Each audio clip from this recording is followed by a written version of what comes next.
வந்துட்டேன். நைட்டுக்கு ஒரே வலி, ரொம்ப தாங்க முடியல.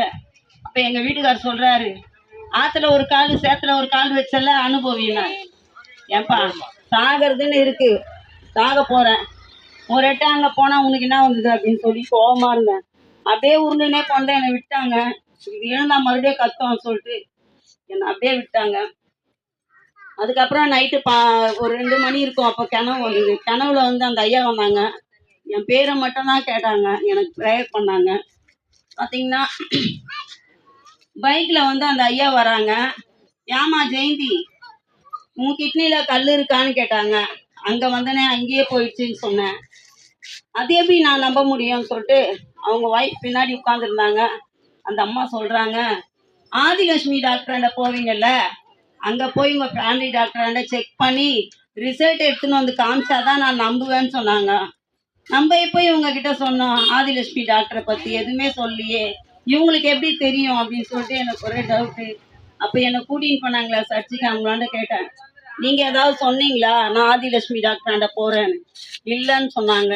அதுக்கப்புறம் காலையில் எழுந்துச்சி கனவான்னு நினைக்காம எழுந்து பார்த்தா எனக்கு வயிறே வலிக்கல. எனக்குள்ள ஒரே டவுட்டு. அதுக்கப்புறம் எங்கள் பொண்ணு பக்கத்தில் இருந்தா, ரம்யா எனக்கு நல்லா இருக்குதுடி, வயிறு நல்லா இருக்கு, ஐ எம் ஃபைன் அப்படின்னு கத்துனேன். என்னம்மா அப்படி கத்துற அப்படின்னு சொல்லிட்டு கேட்டா, எனக்கு வயிறு வலிக்கல அப்படின்னா. காலையில் எழுந்து குளிச்சுட்டு நான் கிளம்பி ஆதிலட்சுமி டாக்டர்கிட்ட போனேன். 500 ரூபாய் எடுத்து டேபிள் மேலே வச்சுட்டு, அப்போல்லாம் 480 ரூபா தான், டேபிள் மேலே வச்சுட்டு, என் கிட்னியில் கல்லில் செக் பண்ணுமான்னு. என்ன கிண்டல் பண்ணுறியா? 1 வாரம் தான் ஆகுது, உங்கள் வீட்டுக்காரே மூட்டை தூக்குறாரு, அந்த காசு எடுத்துன்னு செலவழிக்கிறியா அப்படின்னு கேட்டாங்க. இல்லைம்மா என் கிட்னியில் கல் இல்லை, செக் பண்ணுங்கன்னு. மறுபடியும் சரின்னு சொல்லிட்டு, சரி உண்மையா நாயா உங்ககிட்ட வம்பு பண்ணோம், வா படுனாங்க. ஐயோ நாங்கள் செக் பண்ணும்போது, மா எதுவாக இருந்தாலும் சொல்லிட்டு ஐயோ சொல்லுங்க, ஏன் இப்படி சொல்றீங்கன்னு. ஐயோ கல் இருந்த இடத்துல ஆழமா இருக்குடி, கல்லை காணோம். நாங்க கல்லை எடுத்த கர்த்தர் சதையும் வைப்பாருன்னு சொல்லிட்டு அவங்க மாத்திரை கொடுத்தாங்க.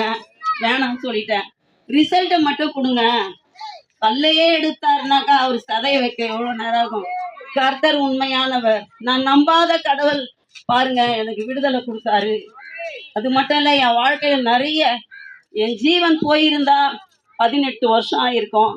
நான் நம்பாத கடவுள் தான் என்னை காப்பாத்தினாரு. இன்னைக்கு உயிரோடு நின்று அவர் நாமத்தை உச்சரிக்கிறேன்னா, யாரா இருந்தாலும் சொல்றேன், 6 மாசம் நான் உள்ள இருந்தேன். இந்த கடவுளையும் நான் வேண்டதே இல்லை. அப்பதான் இந்த சகோதரி மூலயமா நான் அங்க சர்ச்சைக்கு போனேன். அந்த சர்ச்சையை ஐயா ஜபம் பண்ணாங்க. அந்த ஜபத்தினால எனக்கு நிறைய விடுதலை கிடைச்சிது. நான் எதை கேட்டாலும் இயேசு தருவார், உங்களுக்கும் தருவார், எனக்கும் தருவார். உங்களை அன்பா நேசிக்கிறார். நீங்க நேசிச்சா மட்டும் போதும், இருதயத்துல மட்டும் இடத்த கொடுங்க, அவர் உண்மையா நேசிப்பார். நீங்க கொஞ்சத்துல விசுவாசிச்சீங்கன்னா அநேகத்துல உங்களை ஆசீர்வதிப்பார். ஸ்தோத்திரம்.